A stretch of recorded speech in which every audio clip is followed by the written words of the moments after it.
Good evening, everybody. Happy Wednesday to you all. It is once again time to talk some more baseball.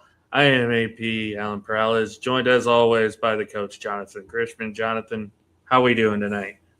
Doing good. It's been a long week. Boys are showing back up, so that makes me happy because it means we're getting ready to get to work. So long, but again, we're getting closer to report day being complete, and we start going to practice and start going to work down here in Beeville. Awesome, awesome. And of course, that's in the most case with most colleges everywhere because colleges have started up again.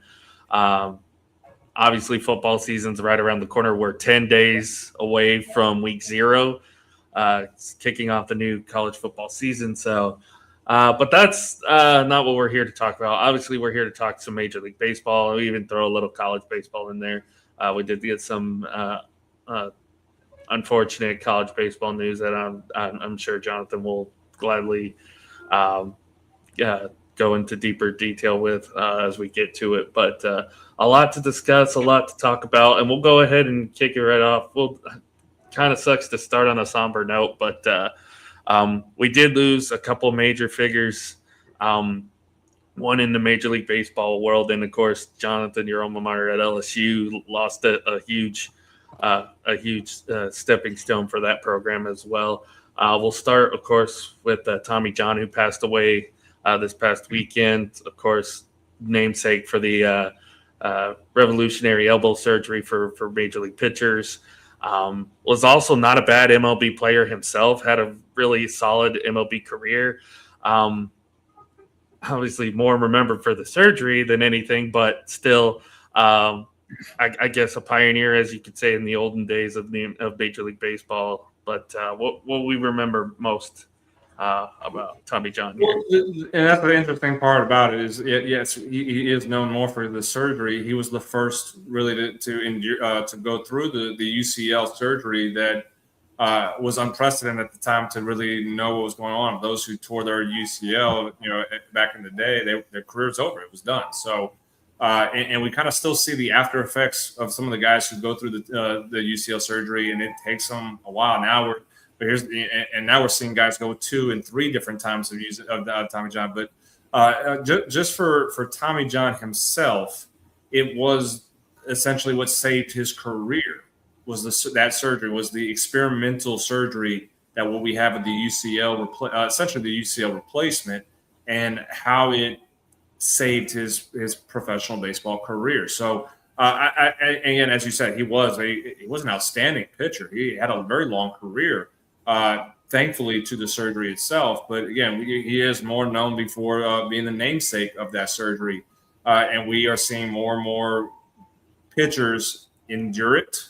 Which, again, that's a whole. I'm not trying to go into a tangent on that part of it itself. That's a whole separate conversation. But for Tommy John, again, he was the guinea pig of the surgery that what we see today now with the UCL. But again, I think his career needs to be remembered more than anything else at this time. After he passing away, is that he was a really good pitcher. He was very competitive, and at the same time had many really good seasons throughout his career. It's just one of those things where you just kind of feel bad that he's more known for something that was off the field more than what he did on the field. But an outstanding long career pitching, I believe, for the Yankees and Dodgers in a time frame where those two organizations, the Yankees more so, were really at the peaks of their as well during that time frame of their history of that they as a organization. The Dodgers kind of the same thing, being very competitive in the National League, and he was a key contributor to both those teams and both those organizations during his career. So we must always, in this instance, remember for the career itself, not what allowed him to have the career. Yes, the surgery was the cause for him to extend it, and what we see today for a lot of guys who endure the UCL surgery. But he was a really good pitcher for 2 teams in his career that I think we just get lost in the shuffle of what Tommy John truly did in the game of baseball on the field wise. Absolutely. I mean, 6-year career in Major League Baseball. Like you said, the surgery kind of saved his career and made it a long-standing one. Was an All-Star in 1968 with the White Sox. Started out his career in Cleveland, ended up in Chicago for a few years until aforementioned switched to the Dodgers. A couple of MVP in 1977. Was with the Yankees. Also won an MVP in a couple years later with the Yankees. Speaking of MVPs, our Hall of Famer joins the chat here. Looking at Scott here, Tommy John's legendary career, of course, 26 years in Major League Baseball, 46 shutouts, 162 complete games pitched, over almost 5,000 innings pitched. It's crazy that he's lasted so long. Of course, they only remember him because of the surgery, but he had one of the longest tenured careers in Major League history, 26 years. Well, what do you think? What do you think when someone mentions, obviously, other than the surgery, when somebody mentions Tommy John, Scott? The number of teams this guy was with what, 5 teams, 6 teams, something like that. What was his longest stay? Like 5 years at one place, and then he moved on. 4 years, something like that. 8 years collectively with the Yankees. Yeah, I mean, he was most known with his time with the Dodgers and Yankees. He played for the Indians, White Sox, Angels, and Athletics, as well as the Dodgers and Yankees. So the two main teams that he's played with the Yankees and Dodgers were what he was more known for through the 70s and 80s. So when you think of 70s and 80s pitches, you really don't think of overpowering guys. You think of guys that threw off-speed stuff, that kept batters off their balance, so to speak. And that was Tommy John to a T. He won games basically by quote-unquote guile. He won games basically with, I'm going to hit the corners, I'm going to hit the strike zone down and up. I'm not going to put 2 pitches in the same spot in a row. I'm just gonna move the ball in and out of the strike zone, left to right, up and down, and I'm gonna beat you that way. I'm gonna beat you with my mind and not my speed, because he didn't have a 95-mile-per-hour fastball, especially after the surgery. His fastball is probably low 90s, I would say, on average. It was all the off-speed stuff. So guys like Tommy John, Frank Tanana, in more recent memory, in the last decade or two, Jamie Moyer, those guys didn't overpower you. Those guys beat you by outthinking you. And Tommy John, again, had a great career. Everybody knows him for the surgery, obviously, like you said, Alan. The one way I knew that the end was near was because at Yankees Old Timers Day, he had a message posted up that he couldn't make it, that he was basically close to dying. And when you saw that, it was like, okay, he knew he was on his way to what yesterday brought. I think it was yesterday. What yesterday brought. So, again, one of those pitches that's underrated, only known for the arm surgery. But when you watch his highlights and you watch some of the games he pitched, he was the thinking guy out there, and he hit it up batters upstream. So, kudos to Tommy John. Great career. Well, Jay, to answer your question, probably on the field, Cubs fans for sure, especially with this past 3-game series. But, the White Sox did get him back here today. So at least it's not a total loss. But, God, PCA is just too good. But, yeah. PCA. So, yeah, his longest tenured stay was with the White Sox consecutively with 7 years. But then, like Jonathan said, he was more known as a Dodger and a Yankee. Obviously a couple MVP wins in those times. So, and yeah, kind of a relic of an era gone by where, like you said, Scott, these guys are not trying to like throw real hard, but they're trying to get you with the off speed stuff and not necessarily pitch around you, but make you go after it. If that makes sense. I mean, Jonathan, when you were in the minors, was spin rate and all that stuff ever a major factor in pitchers and stuff like that? Was that ever talked about as much as it is today? Not as much. Not as much back then. That was relatively new information. Guys were still kind of figuring out what to utilize. I mean, it was talked about, but it wasn't a focal point in the conversation with pitchers. Just like launch angle or exit velocity for us as hitters, that was never talked about during that time frame as well. By the back end of my career is when the spin rate conversations, the analytical numbers when it comes of the science started being utilized and talked about more because we started having the technology to talk about it and utilize. So, I mean, again, that was 2016, 2017 when I retired. So that was when it was starting to really become more known. I think you're looking probably about another 2 years. 2019 is when that information became critical and crucial to everybody's development on the field wise. So, but no, we never really talked about it. We didn't really know about, it wasn't a conversation in meetings about, hey, like today when I talk to our hitters, I do talk about spin rate with my hitters. Hey, this pitcher has this kind of spin rate. This is what it works. This is how it looks. We didn't go over all that. We talked about how the ball moves, but we didn't say, well, hey, the spin of the pitch is this, and that's why it moves like this. Or that wasn't conversated at all. No. Right. Yeah, and also on top of that, and Jonathan, I'll let you take the lead mostly on this one if you want.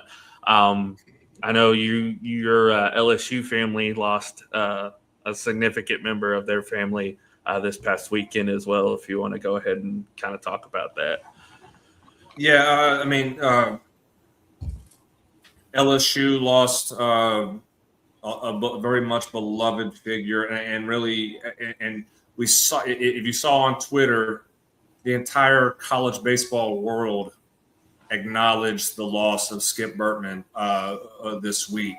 And really, where we see college baseball at today, it is because of Skip Bertman. Someone who fought for, I'll just speak as far as what he did at LSU and how it gravitated throughout the country. He fought for, just being able to put college baseball on the same category as college football. And even back in the 80s, college football wasn't where we see it today. But there was a lot more. There was money finally becoming invested because of what Skip Bertman fought at LSU to achieve and to be able to grow the sport at the college level. And we are now, we at college baseball are thankful for the pioneership that he led in the 80s that transpired the dynasty that was the LSU team of the 90s, where they won 5 national titles in the decade. And me personally, I grew up not even just being a fan of LSU baseball, but I personally have been around Skip Bertman as a child, as a kid, where they would hold camps. LSU baseball, the 1995 team, I'll never forget. 1995 team, LSU baseball came and did a camp in Slidell, Louisiana. The 96 team, the 97 team, the 98 team was last year.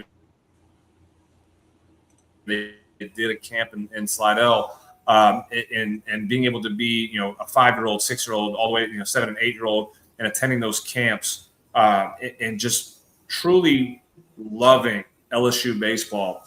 And it was because of what Skip Bertman did for the program. He was LSU baseball. We would not have LSU's baseball program would not be what it is today, as known as the powerhouse of college baseball, if it wasn't for Skip Bertman. He built LSU to be what it is, and he built college baseball because you talk about so many greats that college baseball has had as far as coaches in this game. You talk about Augie Garrido at UT for so many years, Wayne Graham at Rice, during the early the 2000s and 2010s in the late Wayne Graham.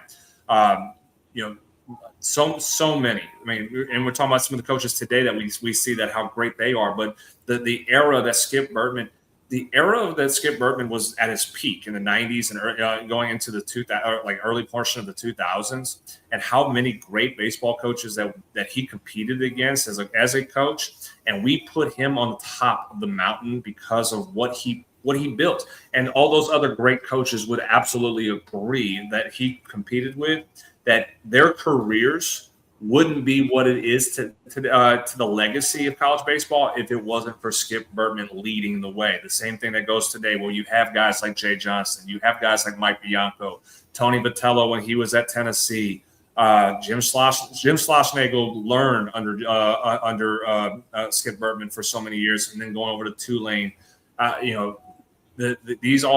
single one of these coaches, and they showed their appreciation, they showed their love for Skip, because they understand what their careers and where baseball is in college is truly by Skip Bertman. But for me, again, like I had so many conversations as a kid and learning and talking to Skip Bertman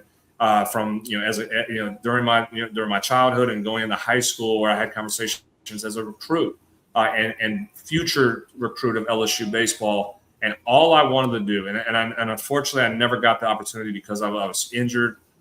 But all I wanted to do was play for Skip Bertman. All I wanted was that opportunity to learn from him, because I got to learn from him in camps. I got to learn and understand what he thinks and sees the game of baseball as a child. And I'm like, and for so many years, I was just like, I want to play for him and learn truly the game of baseball from one of the greatest baseball minds, professional or college, it didn't matter. Skip Bertman was one of the smartest baseball coaches, one of the most knowledgeable there was, but even more so the most competitive baseball coach that we came across in my generation of watching and throughout. There'll never be another Skip Bertman. LSU family, and it hurts me because, again, you had to ask me this question earlier this summer when Bobby Cox passed away, and I even said, I knew Skip Bertman was getting closer to, potentially his last days, and I'm going to have this conversation again when I was talking about Bobby Cox passing away and grew up watching him. And now here I am, and kind of talking the same thing about Skip. But I truly did have a personal connection with Skip, and seeing the report about him passing away, thankfully peacefully, where it's just he was able to just rest, and hopefully he's truly resting now. And I know that, his family, and I pray for his family, but all of us LSU fans, the people who are have that personal connection with the LSU program, it was a sad day. It was very much a sad day. And again, as I said, it was truly a sad day for all of college baseball, because we lost the true pioneer and leader of the sport of college baseball. Mm-hmm. Yeah, looking over the resume, I mean, it speaks for itself, like you said, Jonathan. 18 seasons at LSU from 1984 to 2001, 870, 330, and 3. An impressive moniker. 724 win percentage, the highest win percentage in NCAA tournament history, 754 win percentage there. 5-time World Series champions, 7-time SEC champions, 11 College World Series appearances. 41 players that he's coached have gone on to have professional careers in Major League Baseball. Overall record in the NCAA tournament, 89-29, 20-0 in the 20-1 in the College World Series, including perfect 5-0 in championship games. Like, born winner. Like, there's no when they talk about resumes for coaching, especially in college baseball, that's the standard. That's the gold standard right there. That'll never be broken. And you can go as far in the next 100 years. It's never going to be broken. He set the standard for coaches and head coaches to meet, and nobody's met it yet. So Here's some other stuff. National Coach of the Year 7 times. Collegiate Baseball Coach of the Year 5 times. SEC Coach of the Year 7 times. College Baseball Hall of Famer in 2006. Was an assistant coach for the 1988 Olympic baseball team way back when, and the head coach of the 1996 U.S. Olympic team. So that just adds on to the amazing resume that he put forth. And even more, I'll go a step further. Just kind of break it. Again, me being a hitting coach and me being being a hitter, of my career, he, along with Turtle Thomas, one of the hitting coach of the '90s and early 2000s of LSU, came up with the greatest offensive style and the greatest offensive performance. Team of setting the home run record. It was Gorilla Ball. Gorilla Ball, where they built these boys up to be the biggest and strongest they can be. And they absolutely these boys in college, they looked like pro hitters in the '90s. They were big and bad, and nobody could beat them based off of just being out hit and out slug. They were a powerhouse offensive team in the '90s for so many years. Gorilla Ball was every LSU fan knew what Gorilla Ball was. And and exactly how it entailed, and everybody tried to duplicate it, but it could not be duplicated. LSU was such a great hitting team in those '90s. We had great pitching too, but you talking about some of just the offensive prowess that program put through in the '90s and into that 2000 World Series team. It'll never be anything like it. And obviously, again, because the game has changed so much, the bats have changed and everything, but those '90s teams, I remember watching, those teams play. It was it was offensive onslaught almost every single chance that team got to be able to do every year. It was such beautiful to watch. I'll tell you a story real quick too, and something that I love telling the story. So LSU and Tulane had a series. They played a series back in the day, and they kind of still do every now and then, but they'd always play a series in neutral site game. Tulane being in New Orleans, LSU obviously being in Baton Rouge, they would play a neutral site game at the old Zephyr Stadium. The Zephyr team being the old AAA team, which doesn't exist. They're not there anymore. But they would play one game in Zephyr Stadium, and they would play the other non-conference game in the Louisiana Superdome. And that was always such a spectacle. They get 20 to almost 30,000 people in the Superdome to watch LSU Tulane play in there. And that was such an amazing game. And so the last time they played was in 2000. I think it was 2000 or 2001. My dad umpired the very last LSU Tulane game in the Superdome. As a 10-year-old, and again, I was very close with Coach Bergman and LSU, and I was very close with Coach Rick Jones and Tulane. So I would get to go run back and forth between the dugouts in between innings when whoever was batting as a kid. So when Tulane's batting, I'm in their dugout with the Tulane helmet on and, whatnot, hanging out with the team. 3 outs, LSU goes to the dugout, Tulane takes the field, I take the helmet off, and I'm running to LSU's dugout and going hanging out with those guys in their dugout. So there's a picture. My mom's got a picture somewhere. My mom and my dad's got a picture somewhere of me, running across the the Superdome turf, back and forth from one dugout to the other. But I got to experience LSU Tulane every year. As a kid, I got to be at my dad goes and umpires that game. I went and with him. Absolutely, I went with him, and I got to be on the field, in each team's dugout during the very final time that LSU and Tulane played in the Superdome. That's cool. It's cool. That's cool. That is cool. That's awesome. Yeah, definitely RIP to both guys. It's definitely pioneers in their own right. Both significant losses to the world of baseball and college baseball alike. So, and then kind of our other somber news, not really a passing away, but a calling it a day, so to speak. Longtime Baltimore Oriole, former Red Sox, former Astro, former Angel, Trey Mancini has decided to call it a career. Most of what we remember about Mancini obviously comes from his time in Baltimore, especially the latter times when the Baltimore started getting a little bit better. Did have some big moments with the team. Did have some big moments when he got to Houston there for a little bit, and then just stints with Boston. Boston was kind of down, and somberly ending his career with the Angels, who, let's just be honest, they haven't done anything right since 2002. But Trey Mancini calling it a career, y'all. What do we think about that? I mean, he got cancer, didn't he? Did he get cancer? Yeah, I think he beat it, didn't he? He beat it, but I don't think he was the same after the cancer. He beat the cancer. So, again, he had that couple of magical seasons with Baltimore. I mean, he had 30 home runs, I think, both years. Drove in a lot of runs. Was basically the middle of the order guy. And then he got the diagnosis, and some guys get the diagnosis, come out of it, they're okay, and they go on and have another 5 to 8 year major league career. Trey Mancini could never, for whatever reason, shake it, whether it just took too much out of him or whatever.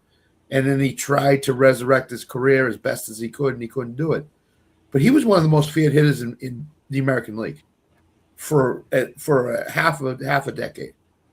I never wanted to face Trey Mancini when he was hot, because you knew he was going to beat you. He was one of the few guys that when they came into Fenway, that I looked at and said, that guy could beat us if we pitched to him. So kudos to Trey Mancini for the career he had. Hopefully his health is fine. Hopefully he's well. I don't know. Nobody's mentioned anything, so I have to assume he's okay. But hopefully mentally and physically, and it's mentally that when a guy retires that you worry about first and foremost. So again, I hope he's well. I hope he does whatever he needs to do in life. And kudos to him. One of the most underrated careers that you could have as a baseball player. So he'll be missed. He'll be missed. Yeah, I mean, winning comeback player of the year after being in remission and coming back from such a terrible a terrible thing that happened to him, not just for his career, but for his life. I mean, I speak. I think I speak for anybody. I think it's for us. That was not just well deserved, but a no brainer for him to be able to fight and battle and deal what he did, and then come back and still try to keep playing professional baseball. But Trey Mancini was definitely a feared hitter for a few years for the Orioles, and being able to really help be a catalyst to the Orioles teams that were competitive for quite a while in that time frame. And he was the biggest reason why. He was one of the most dangerous hitters in the game for a couple of years, and being able to carry that franchise as and I think we kind of overlooked that he wasn't the franchise player. He wasn't looked at as a franchise player, but you could easily make the argument that Trey Mancini was the franchise player for the Orioles at that time, just for the way he performed, the way that he played, how the fans absolutely loved him. It was definitely something that franchise needed and the fan base needed was Trey Mancini, and based off of what he did throughout his career there. And it's so unfortunate, and it's so sad that we talked that he did get cut short because of the diagnosis. And as you said, Scott, and I agree, like he just never recovered physically to be the player that he was beforehand, and just how the body changed so much for him when he was going through the treatment. And it never recovered back to what he was hopefully to be, like what we saw him be before pre-diagnosis. So, but nevertheless, though, he did come back. He fought. He came back and played a few more years. Yeah, maybe not to the level he was hoping, but you achieved the goal of overcoming such horrible events to come back and continue playing what I'm sure he would say is his dream of being a professional baseball player. So the perseverance, I think that's the best way you describe Trey Mancini, is having the perseverance to fight, battle, and endure to continue and resurrect his career for a couple more seasons or a few more seasons and everything. So I think we have to remember him in two different ways. An outstanding ball player, Mhm. but an even more outstanding character of perseverance to not just fight, but to resurrect his career for another few more years and really be a role model to so many kids and so many people and so many, that are enduring cancer themselves and look at it and say that, hey, there's hope. There's always going to be hope for those who have to continue to fight their battles and fight their fights with that disease, that he provided hope for so many. So I think that's beyond the field that we must remember him, even more so than what we remember him to be on the field too. Mm-hmm. Yeah. Absolutely one of the best all-around players. Like you said, Scott, one of the most underrated players of this past generation. Definitely a feared hitter all around, and a guy that really there was no drama around.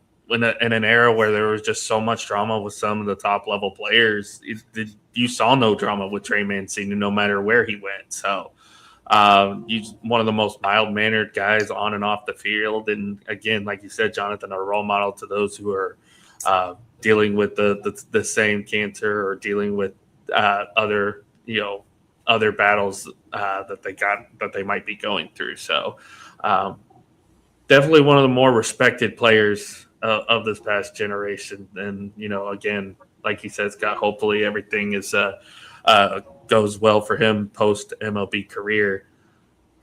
And now on to the from the somber to the head scratching, I guess you could say, Ketel Marte. Oh, geez, what the? So he was scheduled to have knee surgery, missed the surgery date. According to his agent, he's been dealing with some personal issues. He's on restricted leave right now from the team. Although Torey Lovello has come out and said that he's on his way back to Arizona soon. His agent came out today and said that he's going in for surgery tomorrow. But that he's been dealing with some personal issues off the field. But it's just kind of a weird timing of it because Arizona's right in the thick of a wild card race. Obviously, they've been playing your Red Sox here these past 3 days, Scott. Yep. So you've definitely heard a lot of it. So what do we make of this whole Ketel Marte situation? So they opened the series, I think, Monday night. He didn't show up. He just didn't show up. Bus left the hotel, went to the ballpark. I'm sure Torey Lovello figured Ketel's going to meet us at the ballpark. It's not going to be a problem. So about 6:40, it comes out he has not shown up at the ballpark yet. Strange. Torey Lovello had no idea what was going on at the time. 5 minutes before the game, 10 minutes before the game, they put him on the restricted list. The next day, Torey Lovello comes out and says he's fine. He's just dealing with personal issues. Then the next day, they say they're sending him back to Arizona because he's having knee problems. It's an awful strange thing to go from you don't know where he is to he's dealing with personal issues to, he's got an injury. He's got to go back to Arizona within 3 days, within 72 hours. It's very strange to me how Arizona handled this. It's very strange to me what was going on. I don't know whether it was back in his home country. I don't know if it was back in Arizona. I don't know what's going on with this personal stuff, and I really don't. Not that I don't care, but hope he's well. Hope his family is well. But you need to on Tuesday contact somebody and say, "Listen, I'm not going to play tonight. I got a lot of stuff going on. I need to deal with at home. So could I have the night off, or I'm going to take tonight off?" And then if you put somebody else in his place and he's not on the restricted list and you go through that. But up until game time, I don't think Torey Lovello knew where he was or what was going on. And it just got strange to me. And then it got stranger and stranger because they put him on a restricted list. And then Torey Lovello comes out and says, he's dealing with some personal issues the next day. And then the day after that, he's dealing with an injury. Does his injury just pop up? Of course not. He was supposed to have knee surgery earlier in the year and never had it. So I don't know what's going on with Ketel Marte. I don't know where his head is. these ball players go just like everyday human beings. They have personal stuff going on at home. They have issues. They get injured. It's an everyday human life. And Ketel Mate, I hope he's all right. I hope, again, as we said, with Transmutant CD, mentally, I hope he's okay. Physically, we know he's got an issue with the knee. But I hope him and his family are just fine. Whether it be back at home where he's born, or here in the United States in Arizona. So, shout out to Ketel Mate. Hopefully he's okay. But again, the pressures of being a Major League Baseball player. Sometimes you make decisions that are strange. And in this case, Ketel Mate just made some decisions that were strange. So that's my take. This is what bothers me about this, and we see these things more and more now in today's mental health era. And that's what I kind of call is we talk more and more about mental health as into that, which that's fine. I don't have a problem when we talk about it, because I think at this point we might as well. There's a lot of people struggling with certain things, and being able to handle and learn every situation that we endure. What bothers me about this is the same thing that goes on in any other instance that takes place in professional sports. It's a conversation that you can have with the team, and they will take care of you. They all have these people in line and in their offices that are truly there to dedicate their time of work regarding mental health if there's something that is absolutely bothering you. And I think, again, we have this persona as athletes that we're supposed to be tougher and be able to handle things a lot more than the normal human being. And I think we at some point we just need to have that conversation.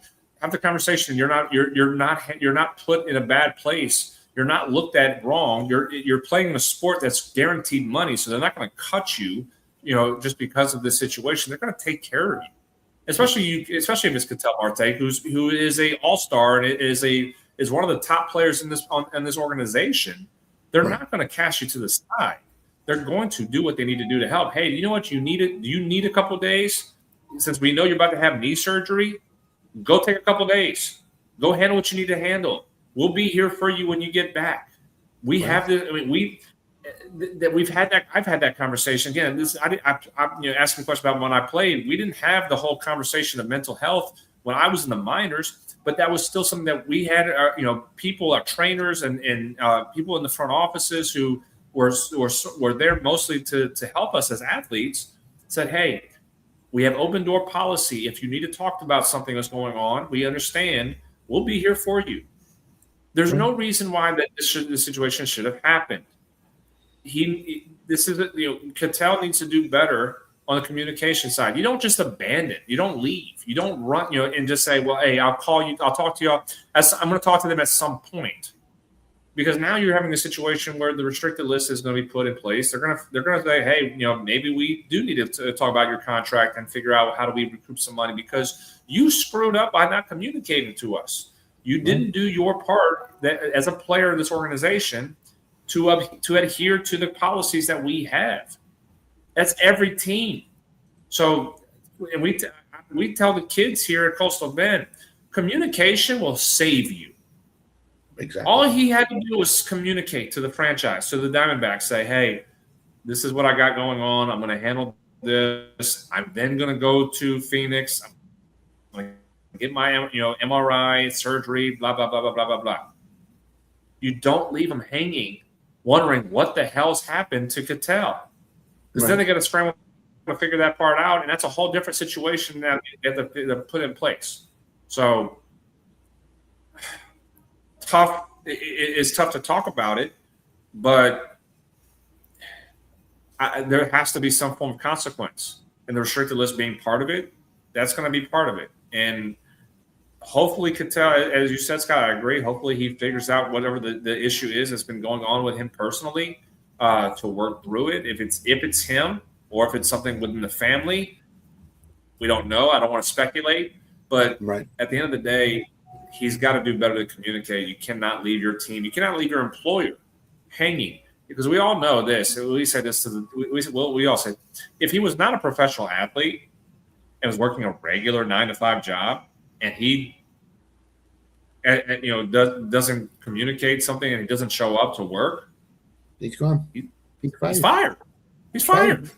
Yeah. But he plays. But his line of business is guaranteed money, so they're not going to do that. So, I very difficult situation. Hopefully he gets it figured out. Hopefully he gets healthy now too. But hopefully he learns from this mistake, and I think that's how it needs to be viewed. This was a mistake he made by not doing his part in communicating with the team. And the other thing is, by them not knowing where he was Tuesday, he wasn't at the team hotel. He was in Boston someplace. He was just someplace in Boston. Could he have been in a restaurant? Yes. Could he have been in a library? Could have been any place. But he was not at the team hotel. They did not know where he was. He did not show up. So he might have been at the team hotel earlier that day, but then he left the team hotel and he went into Boston someplace. And sometimes bad things happen depending on where you go in Boston. I've lived here all my life. I know there are not good places in Boston to go to figure things out and to take care of personal issues. So, again, you needed to call the Diamondbacks and say, hey, I'm in such and such a place. I'm dealing with some personal stuff. I need to take tonight off to deal with this issue. And the Diamondbacks probably would have said, fine, take tonight off, but come back to the team hotel, please. We need to know that you're safe and in a location, that we can keep an eye on you. So, I mean, absolutely, because like you said, Jonathan, any other job he would have been, he already been gone. Because communication is the most important thing, whether it's any job, any line of work, anything that you're, us doing this show, us doing other shows, communication's always important. Because, like, hey, there's some things that might come up. Like, for example, there's some stuff that came up, obviously, this week, and unfortunately, we won't have the record show this week. That's just the thing. But we've all communicated about it, and everybody knows. When you don't communicate, that's when people start to worry. Mine's wonder if Jonathan takes off and goes wherever, Coastal Bend's going to say, where's Jonathan? What the heck's going on? And he doesn't communicate. Same thing with you, Alan, with your job. You take off, it's like, and you don't communicate with him for 2 or 3 days. They're like, he's always here. Now all of a sudden, he's not here. What the heck is going on? Is he okay? And in my job, same thing. So, again, you got to at least communicate with Torey Lovello and at least tell him, hey, listen, I'm going through some stuff. Because looking in the interviews, listening to the interviews the last 2 days, it kind of sounds like Torey Lovello has no idea what's going on.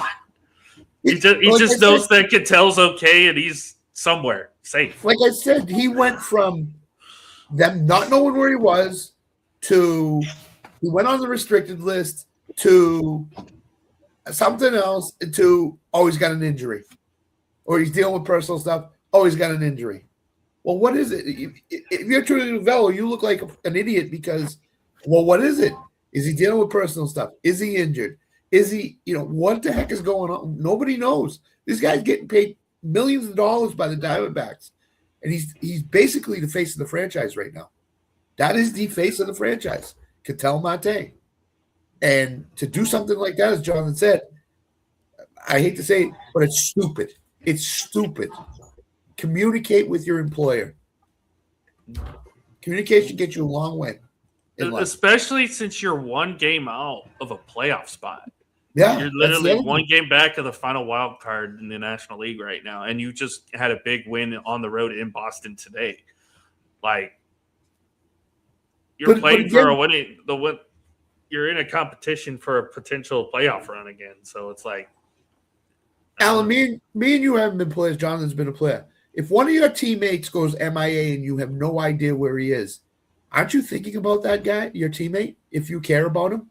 Aren't you saying, I hope he's okay? And that affects you for that night's game and the game that follows in the whole series if you don't know. I mean, unfortunately, I hate to say it, he could have been shot someplace in Boston, and nobody would have known until the police said, baseball player Ketel Marte got shot today. He's in stable condition in the hospital. Nobody knew. Nobody. And that's the puzzling thing. Well, especially somebody who is as well known as Ketel Marte to the Diamondbacks. It's something, he's a high-profile player. So when you especially notice that person not being around, and everybody's looking at you like, "Hey, have you heard from Ketel? Hey, did you hear from Ketel?" Because what's going to happen is they notice, "Hey, where's Ketel?" And then it trickles down from the front office and into the coaches. Hey, Ketel we don't know where Ketel is. And now everybody's like, whoa, what's going on? Of course there's concern. Absolutely there is. And everybody's minds are going to be wandering because of that situation. So, and that's why, again, it goes to another, it was very, I won't truly call selfish attitude that he took, because again, we don't know the situation on the personal matter that he was enduring. But in regards to not communicating, that is selfish behavior. That it does not it's a decision he made that is not solely affecting him. It's affecting the other 25 guys he plays for. It's affecting the other 10, the 10 coaches and manager that he plays for. It affects everybody in the front in the organization. So, no, it's definitely going to drain you as a teammate. And then once you figure out, oh, hey, Ketel's fine. As a teammate, I'm more pissed now. Yeah. What the hell is going on with you? Why did you do this? Why did you put us through this situation where we didn't know what the hell was happening to you? So, absolutely, it's a distraction. That's why the restricted list was, regardless of injury or whatnot, you put him on the restricted list to assure the distraction goes away for the time being. Exactly. And then he can figure his stuff out without causing the harm to the team moving forward. Exactly. And especially the day of it happening, and you're having to quickly shuffle through your lineup card to find suitable replacements for him too. So I heard today they didn't put a lineup in until like 5 minutes before the game, an official lineup. Yeah. Because Torey Lovullo had no idea. Well, Ketel, he'll probably kept saying he'll show up. He's the leader of our team. He'll be here.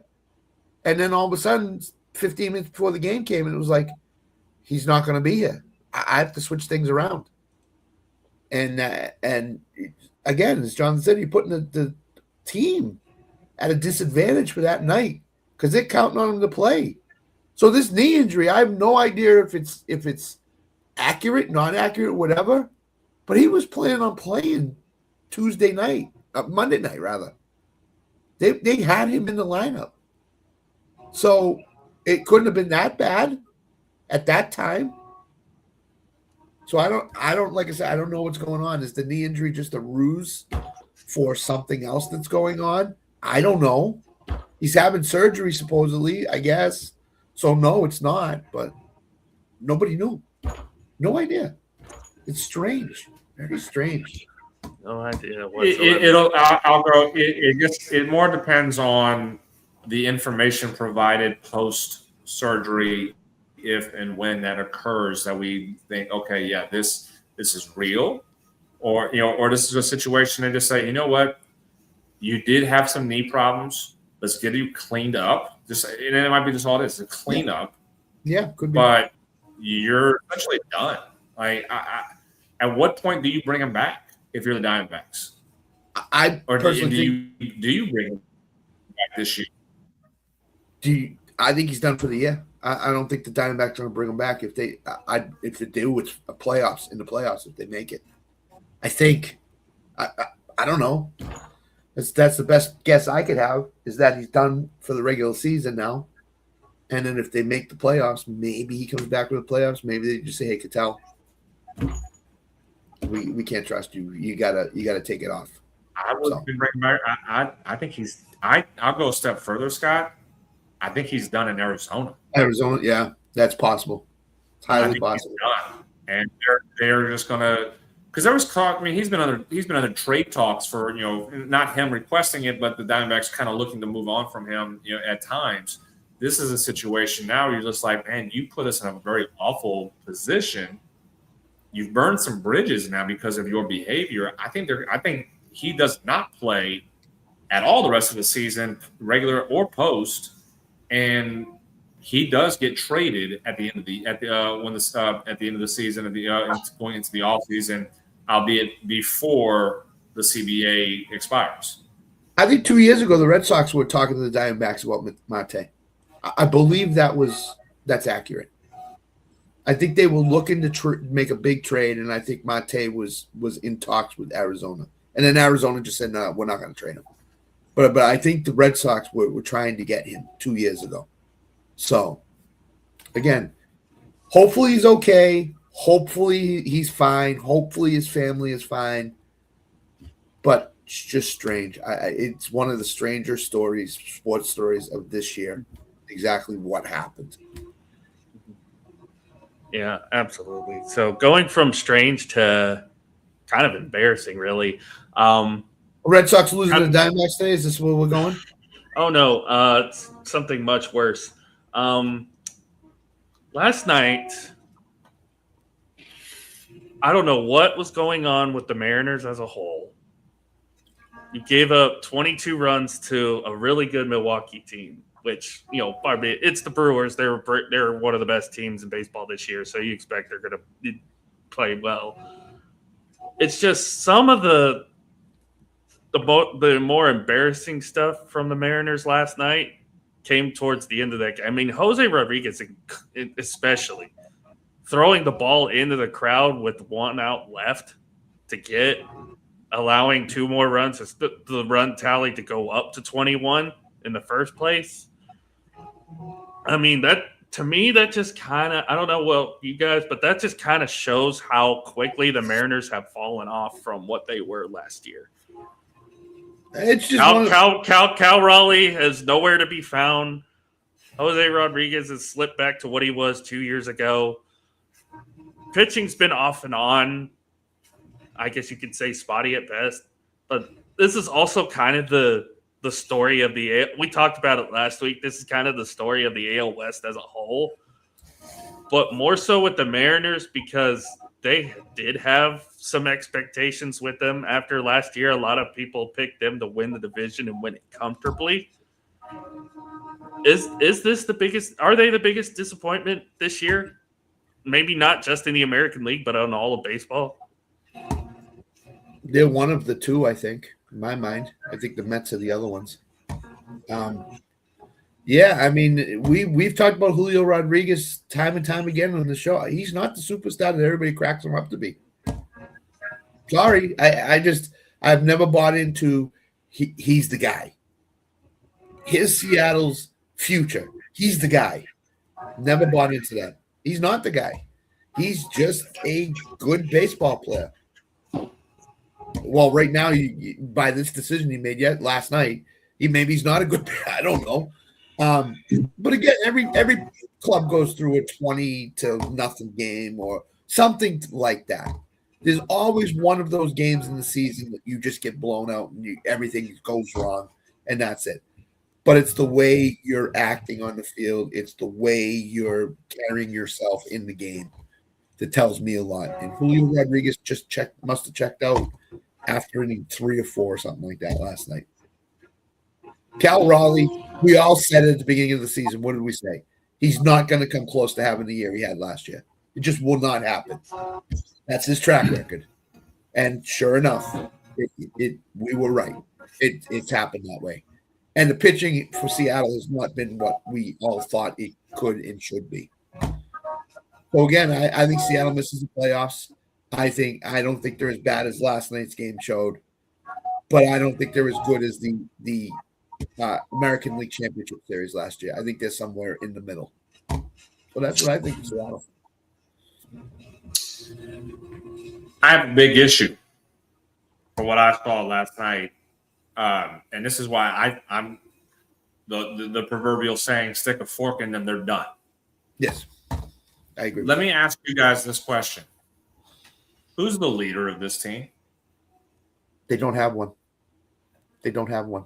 They don't have one. There's no identity there. No. There is no leader. There is no leader of this team.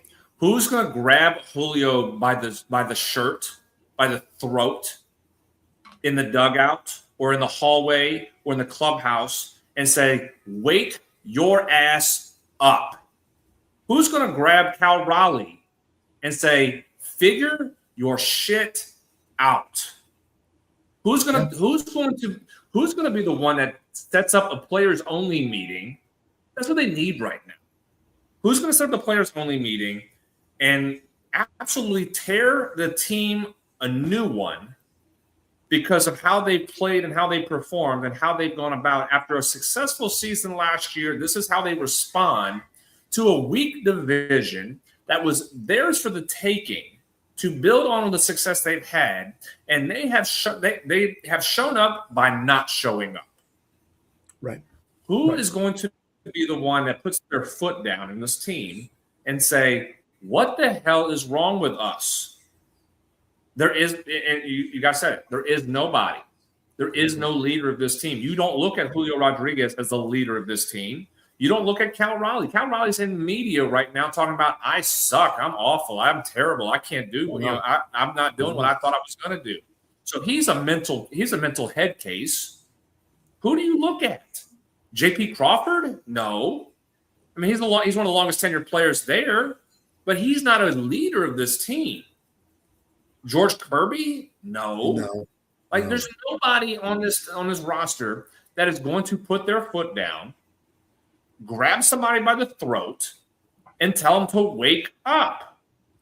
Right. They're done. You need to go ahead and just write off the Seattle Mariners that that even though they're 3 games out of the wild card, they're not making a run because there's nothing here that's telling them we've got to play better. There's nothing about them right now that is telling them to snap out of whatever the crap they've been dealing with all season, and that's the problem too. This is what we've been seeing the Seattle Mariners be this literally all season. We have not seen life out of this team. Not a chance. They have been average at best all year. Yeah. Where I'll speak for myself in this question. Where is there any inclination that this team could be a playoff team? There isn't. And the front office told you guys this by trading away Luis Castillo, someone who they traded for 3 years ago to essentially elevate the team to a playoff contender. They traded him out. They said, "Okay, well, hey, we got a few years out of you. You did us a good job last year. Well, now we're done." Because we just don't have it. We don't have the right pieces of this team to do it. They sent the message. And now the players are responding by saying, well, hey, the front office bailed on us. We're just going to go ahead and mail it in. That's essentially what they're doing. Oh, agree. They're mailing it in. Mm-hmm. Yeah. And I mean, I say, if it was me on this team and I saw Julio Rodriguez catch a one-out fly ball, turn and chunk it into the second deck of that stadium, yeah, I'm literally grabbing him by the throat in the dugout and being like, "What the hell?" And using a lot more than just hell. Well, using a lot more colorful language I would be using, but I'll be telling him, "What the hell is wrong with you? Mm-hmm. You're supposed to be the face of this team, the franchise. You're supposed to be the superstar. What is wrong with you right now?" And the last thing I'll say is, where was the manager in this? Why didn't the manager pull him down in the runway and say, "You're done for the night"? You're done for the night. I'm taking you out. I don't know if he did or not. Might have. It was in the eighth inning, but it was in the eighth inning. And it was the bottom of the eighth inning. I'm not only chewing his ass out. I'm telling Julio, tomorrow, enjoy the night off because you're not playing. Yeah, exactly. Go down the end of the bench, sit in the corner, just do whatever you need to do because your mind isn't there. Number one, and I'll go a step further. If Seattle gets a good deal for Julio Rodriguez, I would trade him out of Seattle. Because he hasn't lived up to what everybody has said throughout his whole career. This is the guy Seattle will take Seattle to the next step. Really? What has he done in his major league career to say that? Well, I just Not looked just now too. I just looked just now. Not only Julio is playing tonight, he did start. He's batting fourth. so no lesson learned in this. Not one No. lesson learned in this. No. Julio, we're gonna put you back out there. Don't worry about it. It's perfectly fine. You had a brain cramp. It's perfectly fine. Don't worry about it. We're gonna put and stick you in the middle of the lineup too. I mean, has anybody seen anything out of Julio to say he's a superstar? No. Mm-mm. Not even his great season he had a few years ago. It wasn't that great in regards of saying that we're going to put you in the top 10 of baseball players in the league. He had a He's great not a 5 weeks. He's That's never what been a got. superstar. Mm-hmm. Yeah. His rookie of the year season was the best we've seen out of him, and it wasn't as great as we kind of made it out to be. Right. It was above average. It was good enough to win rookie of the year, but it wasn't good enough to say you're the next superstar of Major League Baseball. And even his solid year last year, that was more of as a role player to guys like Eugenio Suarez and Cal Raleigh, which, again, wasn't even that great, just average for him. And the last thing I'll say, Cal Raleigh got a boatload of money in the offseason. You can't trade that contract. No team wants that guy in baseball right now because they're afraid. Here's what another GM will say to the Mariners: we're afraid he will check out mentally if it's not going well for him. We can't trade for that guy unless you pick up the entirety of the contract. Then we might talk. We can do some talking. But we're not giving you high-level prospects. We're giving you middle-of-the-road prospects. Yep. I mean, I have no idea. You want to talk about a stock that has completely fallen? It's gone. It's gone. It's completely gone. They might be done. They might be done for the next 2 or 3 seasons if they keep this team together. There's no hope for them. They got they're almost, if they continue this streak here, they'll be falling into A's Angels category as far as the record goes. They're not. I would say they're worse than the A's. I would go out on a limb and say they're worse than the A's right now. Well, this is what's going to. If I'm in Seattle ownership, I'm firing the general manager at the end of the season. I think they let. Oh no, that was the A's. That was the A's that let the GM. A's. The next general manager that they hire needs to just blow it up. Yep. It needs to absolutely hit the reset button, which you already have your future ace in the minors in Cade Anderson, who is dominating at every point that he's at right now in the minors. But you blow it up. You trade Arozarena as best as you can. You trade Julio. You find a way to get rid of Julio. You probably trade Cal Raleigh and just say, "Look, you're going to have to eat the contract." Cal Raleigh's, unless you want to just say maybe we'll keep Cal just to see if he can bounce back somewhat. But that would be what I would say. You're going to have no choice to do unless you just eat 60% of the contract that you signed him to this past year. You trade Logan Gilbert. You trade all your superstar pitchers. Like, you blow this thing up. And you and you basically say we're in a 5-year rebuild, and hopefully, what we get, because you're not getting top prospects for Julio, you're not getting top prospects for Randy Arozarena. You might get one good prospect for Logan Gilbert. You probably will get 1 or 2 for George Kirby, but you're going to have to blow this thing up, start completely from scratch. Be one of the worst baseball teams in the league for 3 years. Hopefully the prospects you have behind Cade Anderson coming up pan out, and you can then try to be competitive in what would that be, 2031. Right. Exactly. Well, Scott, I know you have to hop off here. Obviously, we won't have Red Crew tomorrow, but what else you got going on for the rest of the week? I got Fall Start Thursdays tomorrow night. And I'll probably have some kind of an announcement tomorrow night. And then we got Lock It In this weekend. So there's a specific reason why I'm leaving the show early tonight. I've told Alan what's going on, so Alan knows. But things are not as good as they are right now. But We'll get through it. And then lock it in Saturday. Is Tanner Dawson rejoining us, Alan? Do we know? I don't know. He might be. We'll see. And Get then him out of that drunken stupor in South Bend that he's in right now. And then Monday night, me and Alan are on for Sunday night post game with NFC. So tune in.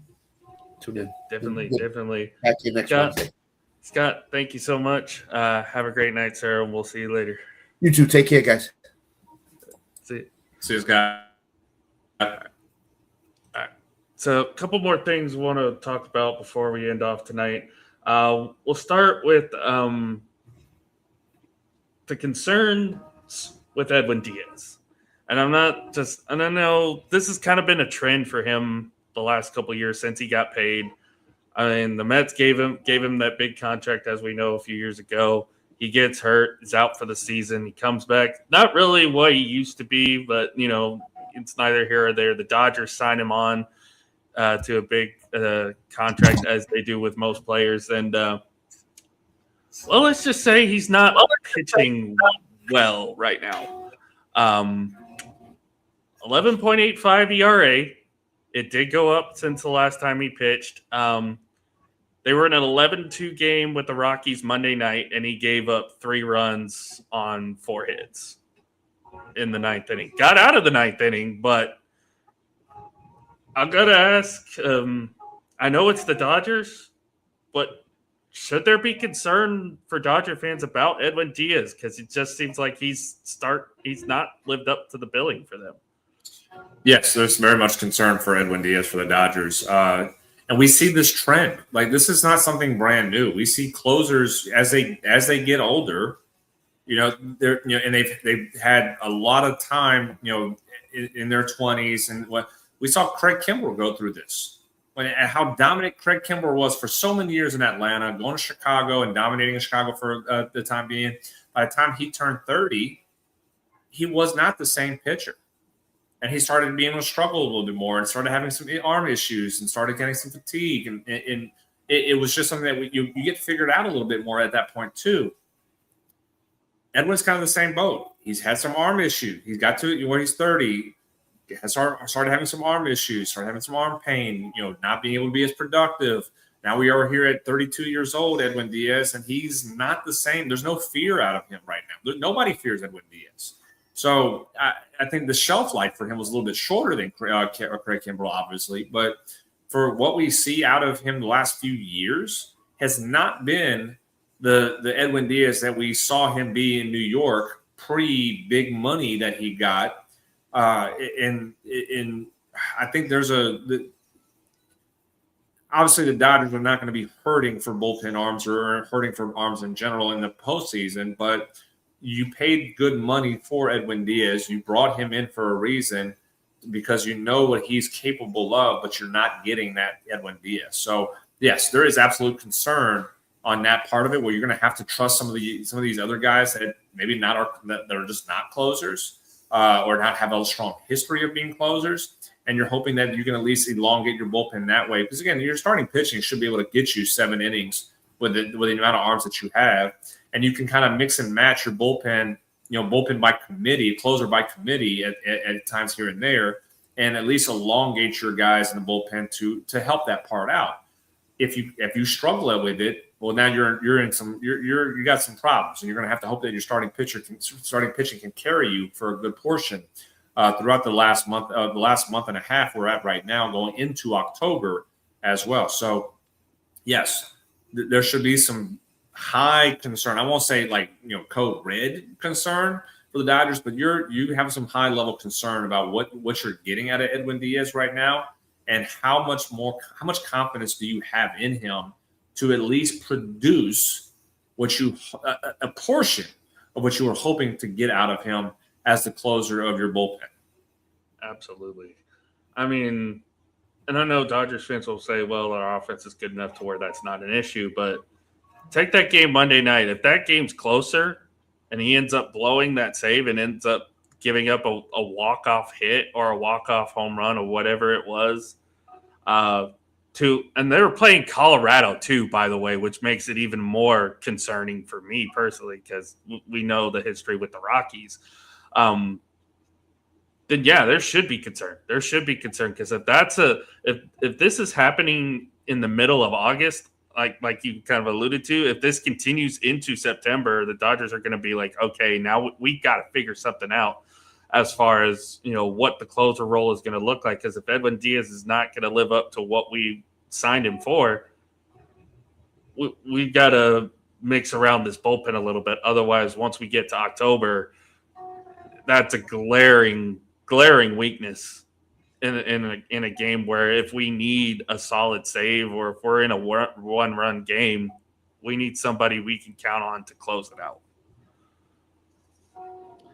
Yeah, for sure. And I think that's just what your concern. That's the concern right now. Because yes, your offense has been doing really well, but you cannot. Pitching gets better in postseason, and the team. And we've seen over the last few years, the bullpen is what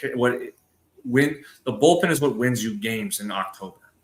The starting pitching gives you the opportunity, but if you have your bullpen being sharp enough to hold off offenses, you have the best chance to win. And so if you don't trust your closer in the ninth, and you have to mix and match and play matchups majority of the bullpen part of the game, you're almost playing from behind. If you're speaking for the Dodgers right now, so that it's definitely going to put a lot of stress and strain on the starting pitching to at least carry this team going into October, and that's hard because again they deal with a lot of injuries in the starting pitching as well. That you're talking about, Shohei's not. They're talking about Shohei's going to pitch at some point, but he hasn't in a while. Glasnow has injury history. Snell has injury history. Skubal had arm issues earlier this year. So, like, you're talking about an arm issue or two away in your starting pitching to really deplete your pitching staff in October. So, this is I would be concerned about the Edwin Diaz situation that you're in because, again, what you brought him for, you brought him in to be one of the all-star closer that he has been in his career. But it also provides extra stress throughout the pitching staff, throughout the bullpen, that you're going to put guys in a position they're going to have to just be that they haven't pitched in October that way, and hopefully for the best that you get out of them is to be able to throw them by the fire. But in essence, saying my starting pitching, my great starting pitchers I brought in, lead us, go get us at minimum 7 innings, get us 8 innings, keep let the offense get you the lead, and just do what you need to do to keep us up, and then we'll turn it over to our bullpen by committee at some point. But there's going to be a lot more stress to the starting pitching staff to at least carry this team in October for sure. Especially if they end up having to play the wild card round and they draw a team like the Cubs, who, let's say, they get really hot going into October. That's a matchup you don't want to have, especially if you have a depleted bullpen who's not pitching well. So it's definitely going to be concerned, especially if it continues into next month in the home stretch in September. Then if you're a Dodgers fan, you're going to be like, okay, I know this is the Dodgers, but I don't like what we're seeing out of Edwin Diaz right now, because that is not quite the red flag, but it's starting to brighten a little bit. Let's just say that. All right. One last thing I wanted to talk about. I can't remember what day it was. It was definitely over the weekend, but we saw the major league debut of Joshua Baez for the St. Louis Cardinals this past weekend, and for at least the 24 hours of it, it was all the rage. It was all the excitement. We've never seen – I don't know if you've seen a rookie in their major league debut do this, but 3 home runs back to back to back in 3 straight plate appearances is crazy. What did you think of Joshua Baez's debut? And not saying he's going to be a world beater or anything, but this is something we rarely see out of a major league player making their debut. So it was funny. I was in Chicago with my stepmom's family, who some of their family lives in St. Louis, or Cardinals fans, and one of them looked over at me and talked to me about Baez's debut. Oh, he hit 3 home runs today at debut and everything. And my reaction was this: that is the worst thing he could have done. Because which is asinine to say, because you're in the record books, you made history as a rookie. I mean, you're on cloud 9. Mm-hmm. The problem is, and I said this to him, and I want to say word for word what I said. The expectations for Joshua Baez are now going through the roof, and it's out of control. And it's going to be out of control. It's from the fans. It's from the organization.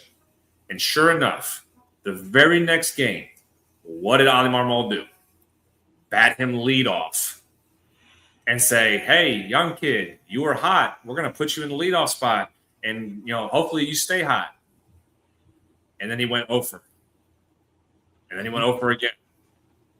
And he's went over again. It was and that's why I hate to say it, but it was the worst thing he could have done as a major league debut was hit 3 home runs in his first 3 ABs. It is not fair to him. There's no reason why he should have batted leadoff. There's no reason why you put him at that point where all eyes are now on him even more because of what he did in one game. That is managing malpractice by Ali Marmol. You do not put the pressure on top of that young man even more than was already going to spike on him because of what he did. And all you did was set him up for failure. And that's what has happened so far. He went over in the last 3 games. I don't know what he's done since after those last 3 games, but he has not done anything offensively. He's not produced like you were kind of the expectations grown to be for him. So outstanding debut. It's great that he did that. He said he made history. But I feel bad because we're seeing what's going to happen, what's happening to him since. It was unfair expectations that the fan base started putting on him. And it was even worse expectations that your manager bats you lead off to say, "Hey, go be the spark plug for us in your second major league game because you hit 3 home runs in your debut." It was awful, absolutely awful thing that Marmol did. He did have a pitch hit walk tonight, but that was the only at bat he had. But again, like you said, and this goes back to why we've been talking about for the last 2-3 years with the Cardinals. It's like, why do they still have Ali Marmol running this team? Why did they give him an extension first and foremost? And I know they had a spark at the beginning of the year. This is basically what the Cardinals season has been all year. The early spark that builds up the hype is like, oh, the Cardinals are back. Everything's going to be fine. And then they fall back to expectation. They're just under 500. Yes, they're still technically alive for a wild card spot, but they're trending downward.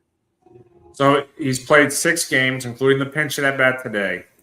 In the 6 games, he had 3 hits in his debut. In the last 5 games, he's gotten 1 hit. Again, I feel bad. I feel bad for the kid because it was out of his hands that people put expectations greater than what they should have been for him. There was no reason to do what you did. And again, you can't control the fan base. The fan base was going to be excited as they could be. That's fine. But the manager should know better. He should know better. Mm-hmm. And all he did was set up Baez to fail even farther down than he needed to. If you bat him 8 or 7 after that debut, you probably still have Baez be better than what he has been since, or you at least give him an opportunity to play the game without such higher expectations put on him from the organization, from the franchise. They created the buzz by putting him out there as the leadoff hitter after 1 game. Asinine thinking. And I agree, I agree with you, Alan, that Marmal has shown more and more times throughout his managing career he has no clue what he's doing with the job that he's entitled for. He has made terrible mistakes after terrible mistakes after terrible mistakes, and ruining this kid so early in his major league career is going to be the next one right now. And you're going to sit there and be like, why did we do this? I wish somebody in the media would ask, why did you put him batting leadoff after one game? Did you really believe that he was ready for that? And if so, why did you think that? Those are the questions I would be asking Marmal right now. Yep, definitely. It's going to be interesting looking back on this and, just seeing like the continued downfall of the Cardinals, which, if you ask me personally, I'm loving every second of it because this is just retribution for 2011. So, I'm happy. I kind of like seeing the Cardinals have success because it does kind of generate that buzz. But at the same time, I'm like, screw you guys. Y'all took a title away from us. I don't feel sorry for you. I don't at all. So, it was a fun debut, but again, like you said, it kind of just overplayed itself, and Ollie Marmol, being the genius that he is, decided to make things worse, as he does. So, man, that's crazy. So I know you're just about to get set up for practices and whatnot, like you mentioned earlier. What else you got going on, sir? Yeah, so boys have been showing up. We get everybody here at the latest on Sunday. All the boys will be back here on Sunday. I know we still have a couple more kids that are going through the international stuff from the Dominican and from Mexico. So we're still working on that. I'll be ready. I'll be very happy when all that's done and they're here and I don't have to deal with that. That's so much stress that I'm having to deal with is the embassy stuff for those kids to get here. But I'm hoping we're on the final lap on that part. So I'll be glad and that part's done and ready to go. So the boys will be getting here. A handful of them already been here. I've been telling you, Alan, how excited I am about this group. I've been seeing about 20 of the boys show up already. My God, our size is. I can't stop smiling about what we look like. We look like a D1 team already right now, just from our size portion. And I know the work that I'm about to put with them here in the weight room and on the work that we're already kind of getting a little bit of on-field stuff done. It's going to be fun to watch. They did get to work out with me. A handful of the kids did get to work out with me this last couple of days. And again, I've been on my health kick over the last 8 months. I've lost 40 pounds. Within my health. I'm actually at my college weight right now, moving around really good. And, I've been working out with the boys just as, during that, and they get to see Coach G's still an athlete. Mm-hmm. Coach G can move really well right now. And there's some major league teams that need a first baseman. I'm pretty good to go right now. I feel great. So, and again, the boys got to see a little bit that Coach G's still an athlete. So, no, but it's been fun. I've been enjoying the working out with the boys and whatnot, and I'm ready to go to work when they get here. But I am going to Louisiana this weekend. I'm leaving first in the morning. It'll be my last trip, my last weekend trip of the summer. I'm finally done, so I'm going to go home, see my family, spend some time with them and everything, and then I'll be in Beeville. I'll be in Beeville for good again, where the only travels I have to do is with the team for games from there, and then I come back. So my long-term traveling, at least for the summer, has officially ended after this weekend and everything. As much as it's been fun doing, as much as I've been enjoying it, I'm exhausted. And I'm glad that at least I've survived the travel portions of my summer. And I know I don't get sympathy from you guys because, again, I know my travels was to the Dominican Republic. I know I went to South Padre for a few days too. I was in Chicago golfing. I know you guys do not have any sympathy for me, and I get it.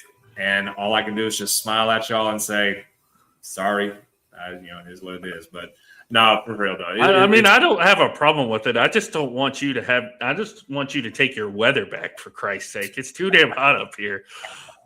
Like Hey, 109 without humidity. I was like, how do y'all live in this? But I tell you this though, all the traveling I've done and everything, going to the beaches that I've been able to, my tan is fabulous right now. So I am looking, and I lost the weight. I'm feeling good. I look good, but the tan makes it even better for me. So I'm looking and feeling great right now going into the fall season with us. But but no, for real though, it's been a great summer. I've thoroughly enjoyed what I've been able to do and plan out what I've been able to do this summer. But as I've told you, as I've told Scott, as I told everybody I talked to, this year's team, I am ready to go to work. I'm ready to see what this group's going to do. I have high expectations for this team, and I can't wait to see us exceed those expectations. To whoever may get Seattle's new general manager, give that guy a call, please. Or maybe not. As a Rangers fan, maybe not. But he can either go to Vegas or Seattle, one of the two. I'm